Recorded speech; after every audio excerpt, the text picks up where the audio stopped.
आज के मेहमान भी हमारे साथ मौजूद है निखिल कामत हैं, डायरेक्टर है ज़ीरोधा के। Nikhil, good morning. आज की आपकी ट्रेडिंग स्ट्रेटेजी क्या है? किन स्टॉक्स के साथ आप जाने की सलाह दे रहे हैं अपने क्लाइंट्स को? 2 ट्रेड्स आप रेकमेंड करेंगे? आज ज्यादातर हम सोच रहे हैं कि मार्केट बेरिश ही रहेगा, क्योंकि ओवरऑल ट्रेंड आजकल मार्केट ज़्यादा नीचे जल्दी जा रहा है और ऊपर बढ़ने में और टाइम ले रहा है। तो हमारे मेन स्टॉक्स आज के लिए जो हम शॉर्ट बोलेंगे वो होगा पहला रिलायंस। हम रिलायंस पे शॉर्ट रिकमेंड करते हैं एट अबाउट 850 लेवल्स और टारगेट होगा अबाउट 700 के लिए। वो हमारा पहला स्टॉक है और उसका स्टॉप लॉस होगा अबाउट 900। जी जी जी, तो पहला स्टॉक रिलायंस है जो कि इन्होंने अपनी ट्रेडिंग लिस्ट में शामिल किया है। 750 के टारगेट्स के सेल करने की सलाह दे रहे हैं, स्टॉप लॉस 900 का मेंटेन किया है। लेकिन निखिल, अभी कुछ देर पहले कुछ स्टॉक्स की हम बातचीत कर रहे थे स्मॉल कैप स्पेस में जो कि स्ट्रॉन्ग मोमेंटम दिखा रहे हैं। पहला है किटेक्स गारमेंट का। हाल ही में स्टॉक में हमने काफी सेलिंग प्रेशर्स हावी होते हुए देखे हैं, लेकिन कल और आज के सेशन में इसने काफी अच्छा मूव दिया, स्पेशली आज जो कि अभी 13% की बढ़त के साथ ट्रेड कर रहा है 762 के लेवल्स पर। अभी अप्रोच है शेयर को लेकर क्या की जा सकती है? जो स्ट्रॉन्ग वॉल्यूम्स के साथ बाइंग इमर्ज हुई है, क्या ये मौजूदा लेवल से फर्दर स्ट्रेच हो सकती है या फिर यहां आकर प्रॉफिट्स बुक कर लेने चाहिए? गारमेंट और आईटी स्टॉक्स में हम जनरली एक बुलिश ओपिनियन रख रहे हैं, क्योंकि ये रुपी डिप्रिसिएशन जो हो रहा है वो भी इस इंडस्ट्री के लिए हेल्प करना चाहिए। तो गारमेंट और आईटी स्टॉक्स ज्यादातर हमने बाई कॉल ही रखा है।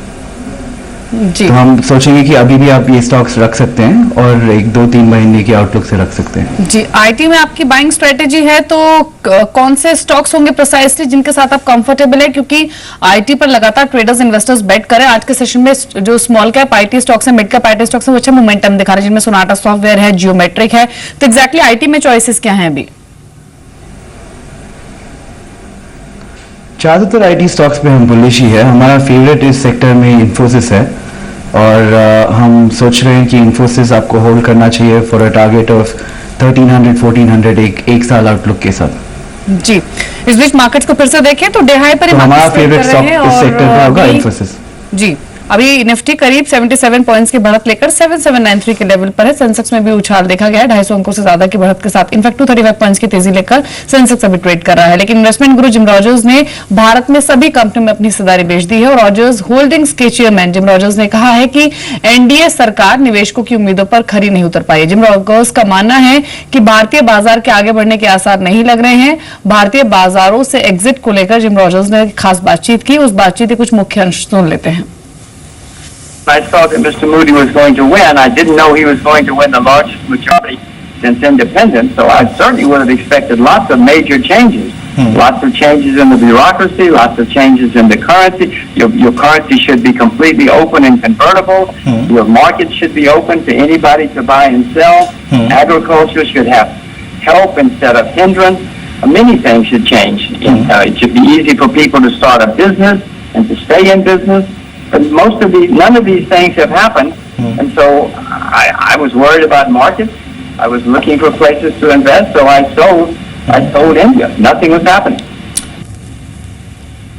I put all markets in comparison to all other markets, whether it's stocks, bonds, currency, commodities. I don't sit and say, look at A and look at B. I look at the world. I try to find the best opportunities anywhere in the world. Okay, I don't say, well, let's look at India. I look at the opportunities, and I don't see opportunities in India at the moment. In fact सुबह जब mister gym Rogers से बातचीत हो रही थी तो उन्होंने कहा कि टैक्स रिफॉर्म समेत कई सारे ऐसे रिफॉर्म्स हैं जिन पर कामकाज होना जरूरी है भारत में। इस फ्रंट पर उनको डिसअपॉइंटमेंट मिली है। साथ ही उन्होंने ये भी पॉइंट आउट किया कि ग्लोबल मार्केट में जिस तरह की स्थिति बनी हुई है, अगर ग्लोबल हालात थोड़े चिंतित और होते हैं तो इंडिया उससे छूता नहीं रहेगा। एक ये भी वजह है अपने पोजीशंस को कैश में कन्वर्ट करने की। लेकिन मार्केट्स में आज बढ़त बनी हुई है, 83 अंकों पर अभी निफ्टी ट्रेड कर रहा है। निखिल, शुक्रिया आपका भी शामिल होने के लिए शो में, सिलेक्टेड स्टॉक्स पर अपने कमेंट शेयर करने के लिए। एक छोटे से ब्रेक के लिए यहाँ पर रुक रहे हैं। ब्रेक के बाद अब देखिए आपका बाजार। नमस्कार।